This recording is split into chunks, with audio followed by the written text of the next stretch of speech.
Hello, hello, my friends. AmyR here with Prairie Paper and Ink. Welcome back to my face and my card making space.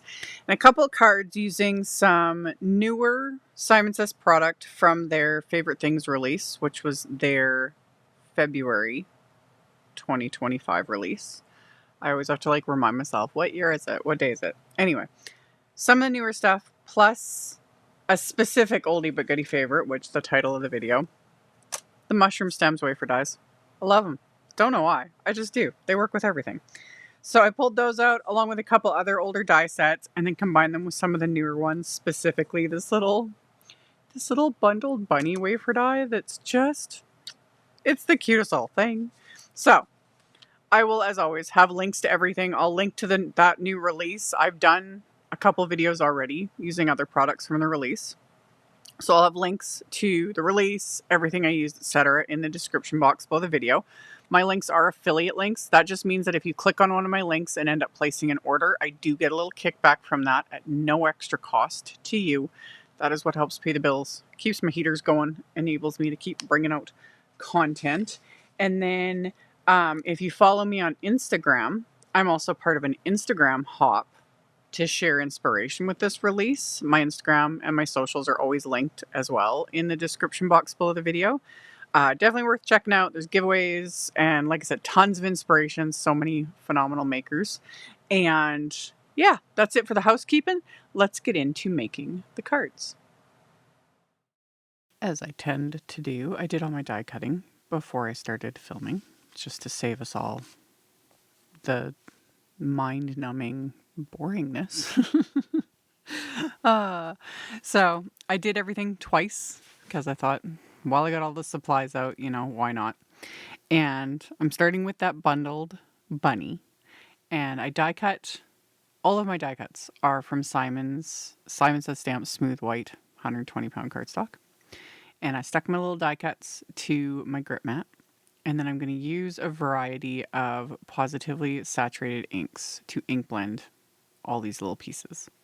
So I did pinks for the insides of the bunny's ears. And then the bunny itself, or like the eyes and the nose, I just used black ink. It was faster to just add that ink blending. Another thing you can do is just run it through, and I've done that in past videos, is run like a scrap of cardstock through, just positioned right under, that area of the die cuts with black cardstock and whatever floats your boat. So ink blended that though, because it was quick and simple. And then for the bunnies themselves, I used a little bit of latte ink, just a very light hand with that. And then to the bunny, that funny little blob shaped piece, that's the bunny's little tummy. It's just cute. And then I added a little bit of cappuccino ink to the bunny. And then there's this little scarf, which you can skip. You don't have to add it. I wasn't going to at first, but then I was like, I don't know what it is. Critters and accessories, whether it's on paper or in real life, I'm here for it. You want to dress up your dog in a cute little outfit, I am here for that. I don't know why. I love it. So I blended some purple inks on the little sweater. And then assembling this, super simple. There is this additional piece that you die cut that's part of the set that adheres right behind the ears and the face there, which makes life so much easier to adhere those inner pieces. And then, like I said, you can skip the little scarf, but also because of the way this die cuts, you can have the bunny holding things. Like, I just adhered the little tummy, but it's like, oh, you could give him little accessories. How cute would he look if you had a little tiny, to-go cup? You could do little Easter eggs, you could do flowers, sky's the limit. Love it. So I assembled my little bunnies, set them aside. And then this is an oldie but goodie die set. I have not used this in a video before. This is the Lily of the Valley stem. This came out last year, I think. And I've had it sitting here for the longest time. And then finally decided to actually use it because it's really pretty. And for the actual little blooms, I just added the lightest bit of seafoam ink to the base of them. Just that little hint. And then for all of the greenery portions, I'm using cabbage and artichoke and kale Positively saturated inks. All of this ink blending I super sped up in editing. I do not move this quickly. But I didn't do anything special. I literally just slapped the ink on and let it do its thing, because these inks do they blend out and smooth and dry back a bit as they dry, and it's idiot proof. I love it. I love it. And yeah, because this cardstock is super heavyweight, I don't have to be super precious with it either when I'm ink blending like this. I literally am just slapping the ink on. Love. So with the large leaf in this specific set, it only technically die cuts one, but I just ran like scraps through to die cut a second one just to be able to fill out my little scene when the time comes. And then assembling this one, also super simple, just like so. Just add the glue to the spots and then stick the little blooms on there and you're good to go. So once I had those assembled, I'm using, this is the FIDDLY leaf that I use this one a lot. I don't know. I like it. It's a great little filler. I think that's why I like it so much. So I die cut those, and then I used Fairway and Field inks on that one. And then, of course, my mushrooms. Like I said, I love this die set. I don't know why. I don't know why I became like this weird mushroom person. I don't know. I don't know. It hasn't gotten to the point yet. I was going to say I don't have a bunch of home decor. That's a lie. I actually bought a little planter for one of my house plants that's shaped like a mushroom. So it's happening. Whatever. I don't care. I like this die set. It's cute. I liked it so much. I purchased a second set, so I can die cut more at once. And I've done many, many videos using it. It's fun. So I use the same brown inks that I used on the bunny, but I also added the darkest shade in this trio, which is mocha, to make these much more kind of natural looking mushrooms. I will link to my playlist that has all the previous videos. We're up to 20, 21, something like that. I'll know when I actually go to upload this, but yeah, I will link to that playlist in the end screen at the end of the video if you want to check it out. I've done all sorts of versions with this die set. So after I blended the brown inks onto these are also super simple to assemble. And yeah, it's all kind of self-explanatory. You'd hear the stem, and then you'd hear the top piece. And that's it. It's really simple. So I went through and assembled all of my little mushrooms. I don't know why. I like also like fiddling with them, like, putting them on little angles, things like that. I think just because like mushrooms to me I consider them a neutral, especially in, crafting, things like that. Like it's just a mushroom, just like greenery. It's just a neutral. So I can use them for any occasion. So once I got all of my little mushrooms assembled, I then switched to Nina Desert Storm cardstock. So I used white cardstock for all my die cut elements. For everything else, I'm going to use, for everything else, I'm using Nina Desert Storm cardstock, and I ran that cardstock through with the new Springtime Celebration plate. Now this plate is A2 sized, and technically all of those elements are meant to pop out of it. So I didn't want that though. I didn't want the elements to pop out because I just want to use it as a background. So when I ran it through my die cut machine, I took out my metal shim. You don't always need the metal shim on the Empress die machine either. However, I use the metal shim because my magnet plate that I do cut into is getting like pretty worn out and thinned out. So I always keep my metal shim in there. But when I don't want things to die cut fully, I take the shim out. So that's what I did. However, it's still die cut pretty well. So to keep everything in place, I put this strong double-sided adhesive sheets. I just cut them down to smaller than the panel. The panel is A2 size, so 4.25 by 5.5 inches. And I cut down these double-sided adhesive sheets to just smaller than that. So I cut them down to like 5 1/8 by 4 1/8 roughly, or 5 3/8 by 4 1/8. And then I'm going to stick this to the back, and that will keep any of those little pieces from popping out. Because like I said, I just want this as like a full just background.